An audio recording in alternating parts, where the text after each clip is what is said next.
Welcome, fellow humans. This is downloading soon, where we discuss games that you could potentially be downloading soon. Get it? It's a pun. Today, we're going to be discussing Halo Infinite, the engine that could. How are we, gents? I'm pretty let's morbid on the whole talk about fucking this Halo game. thing. I haven't played him. Oh, yeah. All at once. We're that excited. Oh, far out. It is. It's Halo. Yeah. Oh, boy. Like, I had to change some of my points around today because I think we just get one thing out of the way first up and then we'll recap. So I think we're just going to jump straight in because there's a lot to talk about here. First off, as the structure of these episodes go, we're going to start off with what we know. And what we do know now is Halo Infinite is to be delayed in 2021. Oh, let's discuss that just briefly, shall we? Jamie, take it.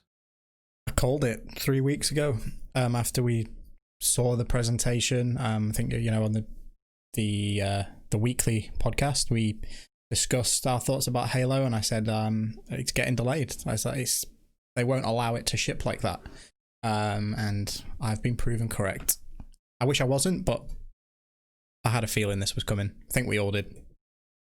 Yes. Yeah, it's like the recent ones where we were talking about it, and I was like, if it comes out, But Dan, your thoughts on this as a relative outsider to the franchise?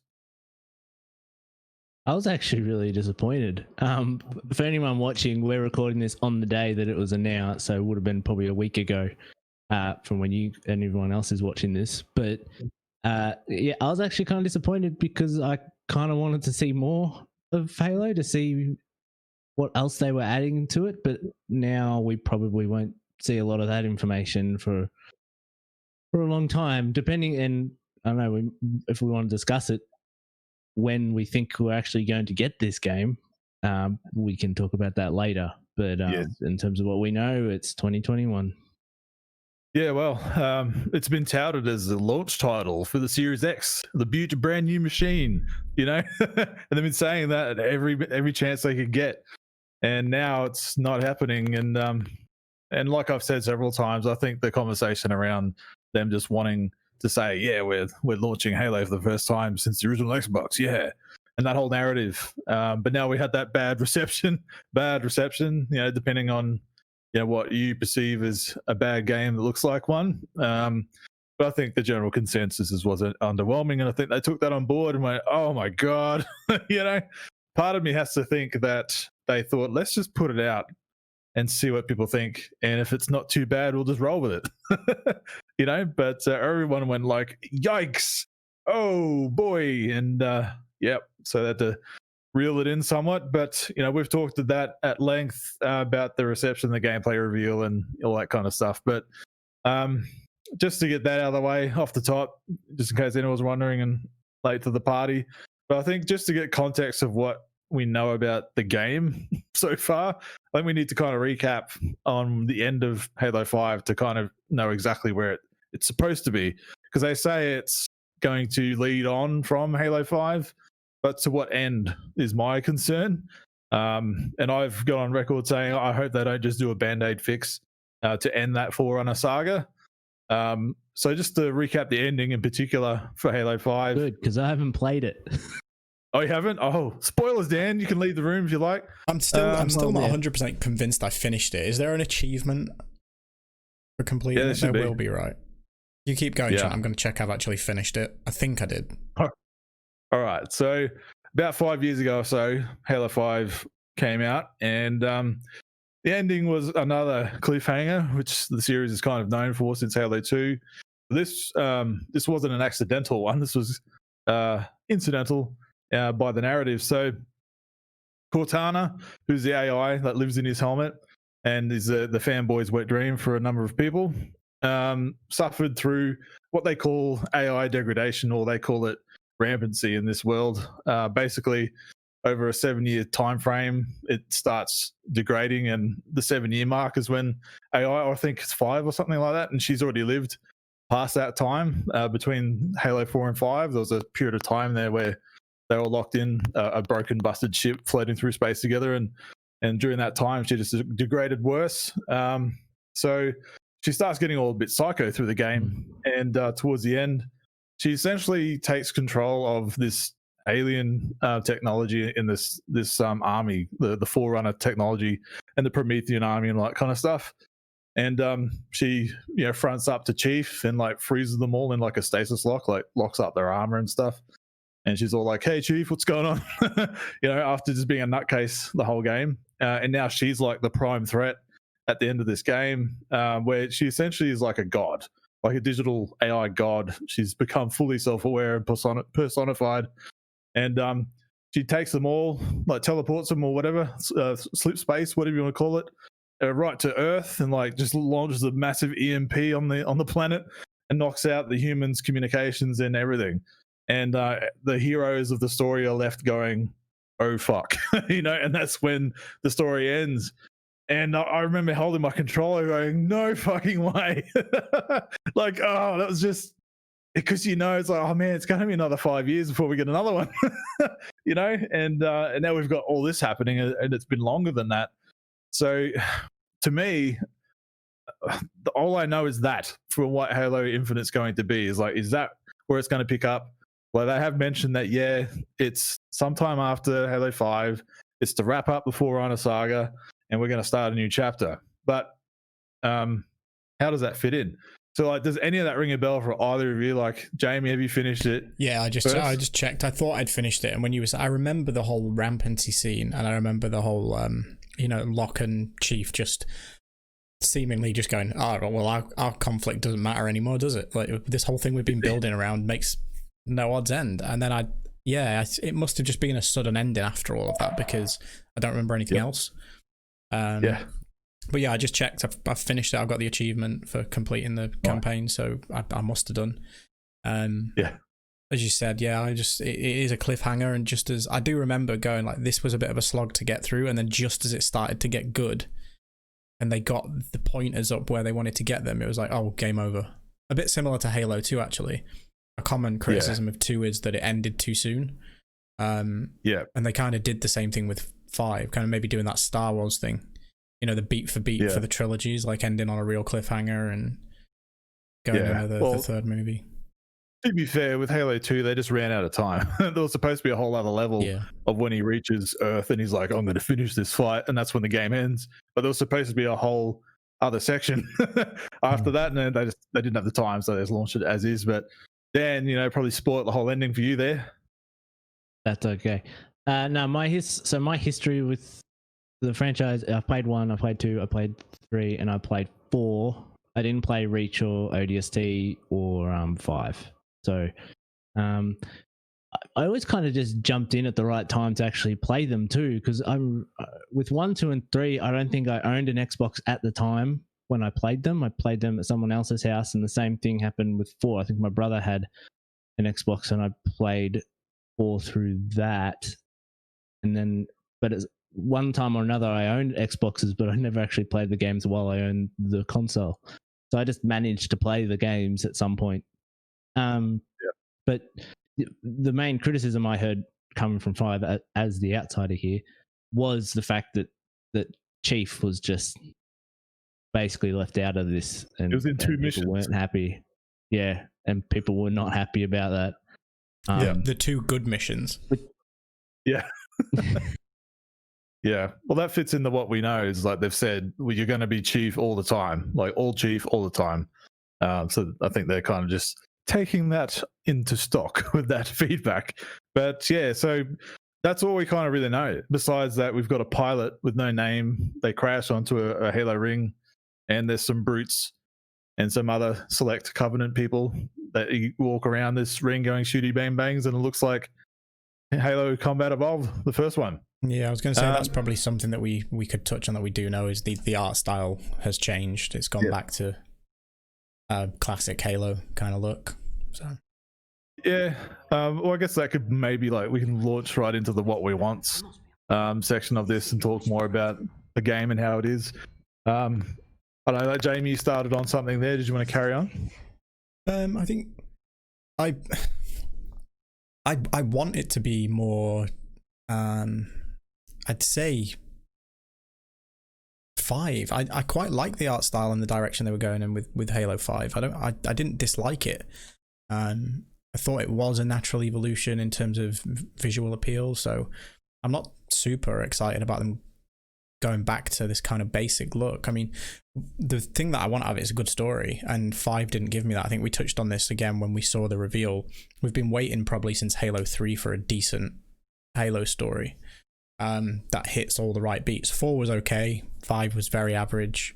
Reach obviously was fantastic, but it wasn't part of Chief's narrative. So yeah, for me the key thing is just a good story and a good visual presentation. I want it to be something that showcases the power of the Series X. I want it to go, you know, I want it to be a flagship title, and I'm really not confident it's going to be.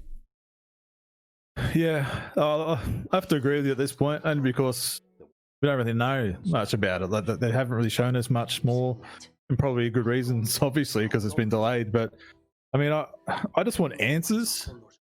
Like, I want answers from Halo 4 and 5. Like, if they're going to end this Forerunner saga at the start of this game, like, I don't want them to just go blah blah blah, and that happened, like a text crawl from Star Wars, you know, and then just jump into another story where Chief's floating out in space, like the first trailer that we saw. Like, God, I hope that's not the first part of the game. But more in particular, some connective tissue, and I definitely want to see what's going on. Well, the Cortana thing needs to be addressed. Like, you can't just shoehorn in a new villain. All right, yes, he's in Halo 2, but you can't just forget, like, Cortana's just as important to Halo as Chief is. Like, they're equally as important to the story. Correct. Yeah, that was one of my points too. Like, the Cortana story, they have to redeem her somehow. You know, like, and will they cover how that affects Chief? Because you see at the end of Halo 2 or 3, one of the two, she makes a quote to him saying, like, he's going to run off and do something and come back for her. I think it was at the end of Halo 2.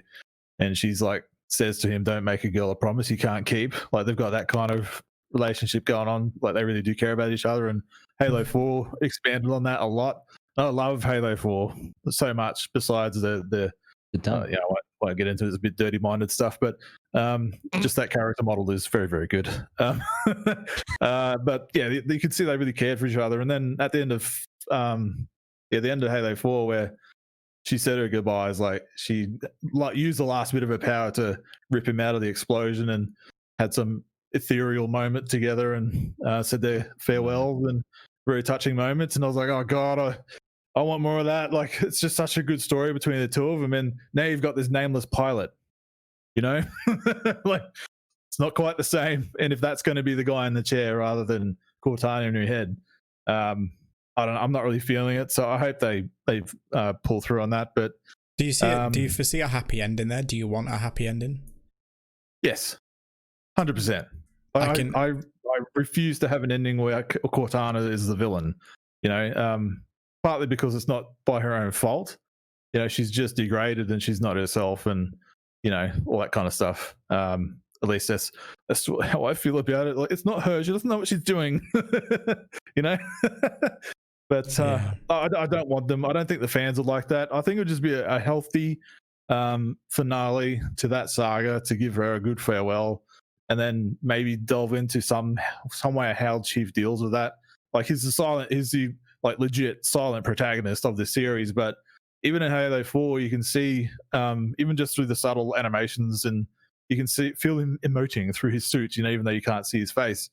And so you're there with him, and I want to see how that affects however they finish it, and how Chief deals with that, because they went through a lot, you know, and he's technically still a kid, you know, because of the Spartan program, they kidnap kids and then clone them, so the parents don't actually know they've gone, you know, and then they turn them into Spartan super soldiers. So he's technically still a kid, even, like, you know, however many years it's been since then. So there's all that complex stuff. Like, that's what I really want. I want them to get into that. They do in the books, but I don't read books. You know, it doesn't have any pictures in it. But yeah. Besides that, man, like, Dan, I know, like, you said you're keen to get into Infinite. The what we want part here from you, who's kind of, I'm obviously a bit more invested in it, but from you, you know, what would it take you to go, yeah, that's that's an Xbox purchase, you know. See, this is a really weird thing because I feel like the stuff that I would want, stuff that would entice me, would probably change the whole makeup of what Halo is, and that is not in the cards at all. I think Chief has never appealed to me as much because he's kind of that mid between. I've spoken with you guys before about silent protagonists and stuff. How they've never really appealed to me, and Chief is kind of that halfway in between. Like Chief talks, but he doesn't talk much. He's a man of few words, and he's always had a really cool look. But just like we had with our Cyberpunk discussion, where it's a first-person shooter, so you don't get to see him as much. But story is always the thing that brings it to me. And of the Halo that I have played, the stuff that I love is like I think everyone loves. Like in Halo 2, when you switch from Halo to the Arbiter for that mission, right? It's because these two characters, even though they're not always together, had this relationship, whether it was an antagonistic one or not. And so when that mission happened and Arbiter is not with the Covenant anymore, and you're like, oh, this is awesome, but it's only awesome because of your connection, his connection through Chief and these arcs that they're going through in that game. And same with Cortana, you have that relationship. So everything that makes me like Chief is his relationships with other characters that are close. And I feel like a lot of the times in the Halo games, there's not always someone around Chief for him to be close to learn more about him through other people just interacting with them. It's like I did theater studies when I was in like high school and that, right? And one of those basic things they put people through when you're doing your acting, it's like, okay, your character and your lines and stuff, but put the character in this situation, how do they act? And they just say go, and you're meant to try and act as your character. It's kind of the same thing with Chief. Like put Chief in a scenario with these other people and how they're acting, even if it's with this pilot dude, depending on how this pilot guy is, hopefully bring something out of Chief that we haven't seen before, or that you can learn a little bit more. And that's what you have to do. My thing is, when I look at Halo these days, a lot of it has to do with multiplayer stuff, which has never interested me. But that doesn't mean you still can't touch upon that story, which even some Call of Duty games interest me because I look at the single player stuff and I go, okay, there's something interesting there. I still think I still want that from Halo Infinite, and I'm interested in how they're opening up the world to go do different missions. But it's about, I want to be able to have a reason to be able to go do those missions with someone with me or in my ear, whatever it is. But connection, I need connection. Yes, that's fine. Like I think the game's going to open up just based on some other things that I've seen reported in the last couple of days. Didn't think it was worth mentioning, but since you've mentioned that, where they're kind of talking it like a Metroidvania type game, where it's a free open world, so to speak, but it's limited as far as how open it is from the get-go. Then it expands as you progress. Arkham Asylum. Arkham Asylum, and you can like backtrack and stuff.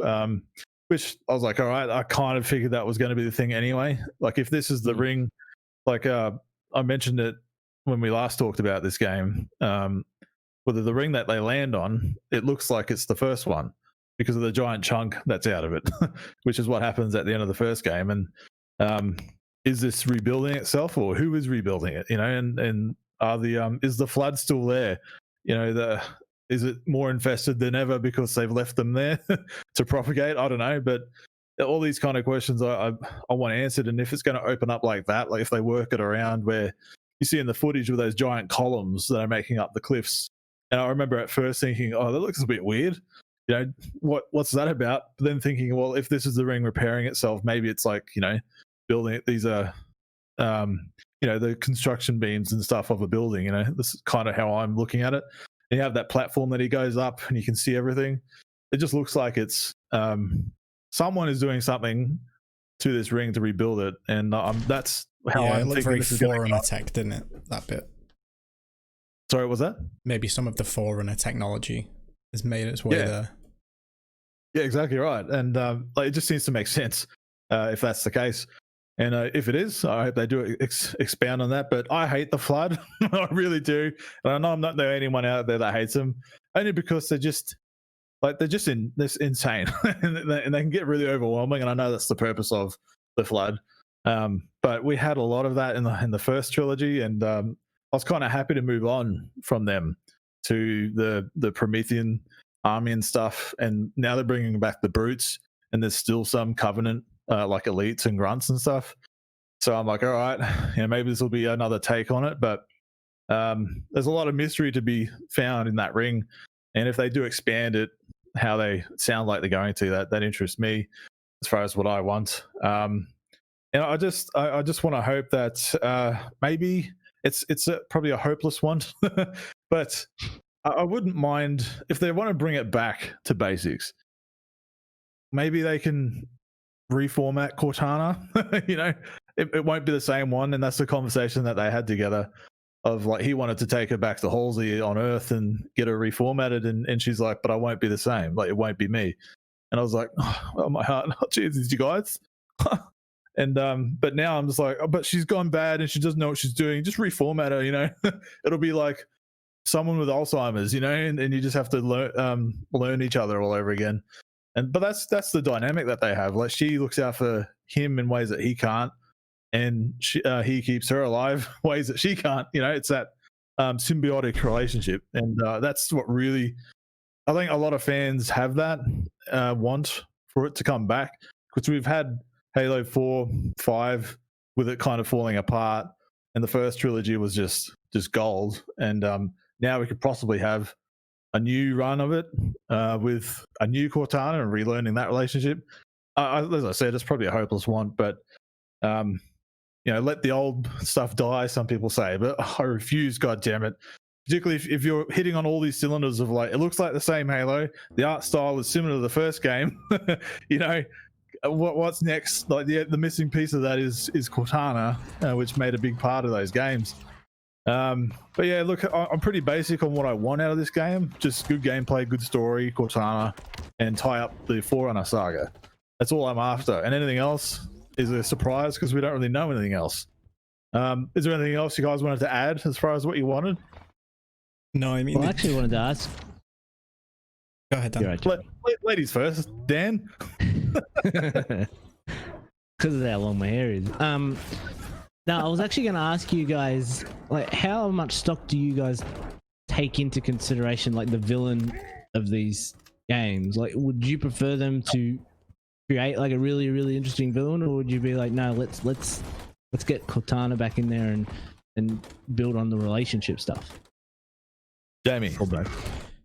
The villain to me at this point feels throwaway, and Halo in some ways, I mean, Chun, I don't know if you agree with me, but I feel like the last villain, the Promethean, what did they call him? Didact. That's the guy. The Didact felt a throwaway. He didn't feel built. It didn't feel built. And the focus seemed to be in 5, as we said, more on Locke versus Chief, and that's what it was all built around. And then the Didact's just there.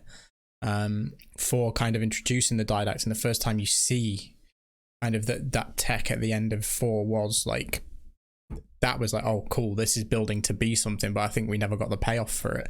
So now that we've gone back to kind of another villain, I think Halo always just treats the villains as throwaway. I think the true story is Chief and Cortana, and I think it always has been. So yeah, I think lean more into the relationship. The villain means nothing to me. Yep. Yeah, that's fair. That's a fair comment. Like the first trilogy, no one game had an actual sole villain on it. It was like Halo and the Covenant, and escaping the ring and all that kind of stuff. Halo 2 was all about protecting Earth and then taking it back to the Covenant, and Halo 3 was about finishing the fight, and it was all the one whole story. There's always one sole focus on just saving yourself and saving Earth and stopping the Covenant. That was about it. And then Halo 4 came out. Yeah, like you said, Didact was there. It was a bit of a throwaway. You only really got to him about quarter or halfway through the game, I think. And maybe even later than that. Yeah, probably. Like, not enough time to build him up, at least. Like, you saw him, then he buggered off, and then you see him a couple times later. But and then Halo 5, it was like a after effect of Halo 4, and there was like the warden of that planet that you're on. I can't even remember. That's how forgettable. The warden, that was the guy's name. I couldn't remember. Yeah, warden, yeah. So yeah, there was a focus on you and Locke, and the warden was in the mix, and then Cortana's rampancy, and there was good stuff in there, but the execution was not right for it. So I'd be okay if they did away with that whole focus on the villain, like there's a real obvious bad guy, and made it a bit more wider in scope, considering the type of game that they're building here. But I don't even know. I can't remember this new guy's name. I don't think many people do. I don't think many people are aware of what his last name is. It's just Craig. I think that's Craig. See, Phil came out. The real villain of Halo Infinite. And he's like, "Oh, we love Craig. I'm glad that you guys. It's always good to see the fans turning something into a positive." I had a good laugh at that, but yeah, Craig, he might be the true villain, like the Emperor in Star Wars, just comes back out of nowhere. Yeah, so I know that's not a lot to go on as far as what we want. Like, I think we all have our own ideas. Jamie, I think you and I have a similar kind of tact on what we want out of it. And I think Dan is cool if it's going to be a good game and good story.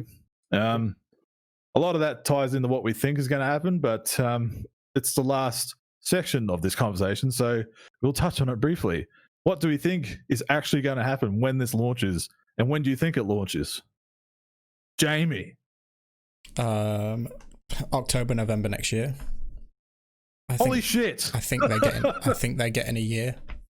I spoke to you two about this the other my yesterday, your this morning when you found out. I don't think there's any way they make them rush it now that everybody kind of knows the state it's in. I think there's been kind of a bit of an executive order come down and go, look, just fucking get it right. Just fix what you need to fix. Take the time to get it where it needs to be and polish the hell out of it, because it needs some visual treatment. It probably needs some story beat treatment. I mean, Dan, you said to me yesterday, like, since the kind of rework, they've maybe only had two and a bit years to kind of go on this path that they're on, because they changed halfway through. They moved engines, they moved all kinds of stuff. They changed the focus from being like super open world to a bit more kind of focused in. And what I can see happening story wise is what I'll lean with, because we've got no idea other than kind of what we've seen as to what we think will happen. I think it will be an okay game. I don't think it's going to be a good game. I think it will be passable, and I think that it'll get a pass because it's in Game Pass, and people are not going out and spending, full retail on it. The multiplayer, I hope, is solid. It will give it legs. It'll help it carry on. But the actual story beat, I think we're both wrong, and we're going to get what we don't want. I think Cortana will wind up being the big villain. I think she will be the big bad, and we'll have that X-Men 3 moment at the end where where Chief has to you will have to do this because you'll be controlling Chief, so I am right. Where Chief gives her the energy sword through the heart kind of moment, or just deletes her, or some random stuff like that. I think we get that moment, and if that is, as you said, kind of as a reformat, he does take her and she's gone and she's wiped, and then it's like having a brand new Cortana, and the game can end with them kind of flitting off into space and learning about each other again. And then next time we see them, whenever that may be, a few years down the line, whenever a DLC or whatever's added, they can pick that conversation up, and it's like, oh, she's relearning things about Chief, and they're retreading that old ground, and it's fun. And you then remove Cortana from that arc that she has as a character and allow them to develop and bring in a new threat or a new villain and not have her be part of it.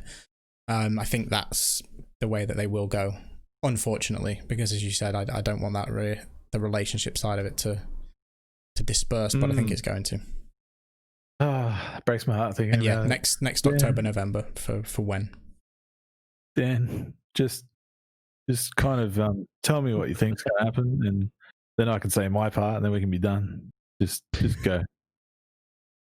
Well, I'm a little more optimistic than Jamie, but I feel like it will launch in the May-June period of time, because of everything we're hearing right now, with all the issues they're having, the most confident thing that they come out at is talking about how it's going to run 120 frames, 4K. Like, that's the one thing they're coming out being like, yeah, we're doing this. Like this, that is it. Compared to when they talk about the visual fidelity and the artistic style, trying to convince people like this is what we're going for. They're really positive about that, and I think the gameplay and the frame rate and like all that is going to be solid. It's pretty much the other stuff that they need to work on is building out the worlds, making sure the worlds don't pop in like we saw with the clouds and stuff in that gameplay video. But I think they know where the story's going to go. And the other thing is, this is not also your regular Halo game. Like, we've spoken about it after that showcase, being like, this is going to be Halo Infinite. This thing is going to continue on. And I think it's going to release like, maybe not quite like an Anthem, but like a lot of those games, like original Destiny, or what I think Avengers is going to release, like, where the game's going to be good, the game is going to be adequate, but they will build on it as you get further and further along into it. It's essentially a live service game, and that's what they're going to do. They're going to make it better as they go. So that's why I can see them releasing in May and releasing it, and it's going to get 7s and 8s everywhere. And then come into it a year's time, they're going to be videos about, well, oh, how much better does this look? And we're getting another release of story and stuff like this, and another world that you can go and visit different missions. That's how I think the rollout is going to go of this game. Right. Far out. Well, my perspective on what I think is going to happen is Halo is not only was built on the bread and butter of the multiplayer, but it was the campaign and the story and the world building, which obviously that was by Bungie's hand, but that's what it is known for, and that's what the fans fell in love with, like the world, and that's why it expanded into other media like books and comics and movies and, you know, web series and stuff like that. And my concern with this is these open world type experiences. How will the campaign, will it suffer from the new model, or are they going to be able to facilitate it with just a stronger story, like as a normal, 10-hour campaign or whatever lends to? Because that's what I love, and I used to love just smashing through a campaign on a weekend. Like, I've said that a number of times about like years in Halo over the years, where I'll just do that once or twice a year. I'll just play through a whole campaign on a weekend. And this one, because I like the story, and this one I'm concerned about is obviously that's not going to be the case. Will I be able to do the whole campaign again if I desire? Or is this going to be something that I'm going to be? They've said a 10-year plan. I am concerned about that, and what I think there is that for some people that might fall flat. The initial part. Granted, if they have another year on top of this, maybe they can expand on some of that. But I think most of that's going to be polishing, or bringing it up, unlocking more of that Series X power. I think that's what they'll be doing. Like if Jamie says they're going to have a whole new year to run through and upgrade this game, I'm all for that. I think most people's sentiment is, take the time and make it a great game rather than releasing a crap one or a less than. Because Halo is that marquee title. It's that whole conversation that's always been around lately of Halo is the name of Xbox and it can't fail and it needs to be grand and all that kind of stuff. And I agree with it, but it does put some pressure on 343. And Jamie, you alluded to that about, I think this might, like you said, I agree that this might be their last shot, or whatever the team that is there. Like, I don't think the studio, but I think the team that is there will be their last kind of proof in the pudding moment to get this game out and make it hit. I think it will. You don't delay something like this if you're not taking it seriously. They could have just put it out and just put it out to pasture, and then deal with it, but they didn't. So I'm optimistic on that. What I think there is, I think it's going to find its crowd, even if it's not me, which I hope it is, because I want Halo back in my life. It's been a long time since we've had a new one, and I'm going to end this on an optimistic note. I think it's going to come out. Everybody's going to love it. Everybody's going to forget about Craig, and they're going to be too busy playing the game to remember what's happened in August and July and May or whatever. All the stuff that's come out. So yeah, that's the end of my notes on this episode. And I think we're going to wrap it up now. Seems like a good place to do it. So that was Downloading Soon. Dan, thanks for being here. Thanks Jamie, for having me. thanks for being here. And Chunt, thanks for being here. Yeah, no worries, mate. Craig, thanks for being here. Oh, there he is, Craig's dad. Thanks for joining, Craig's dad. So that was Downloading Soon. Toodaloos on the next one, and look after yourselves. Love people. Yeah.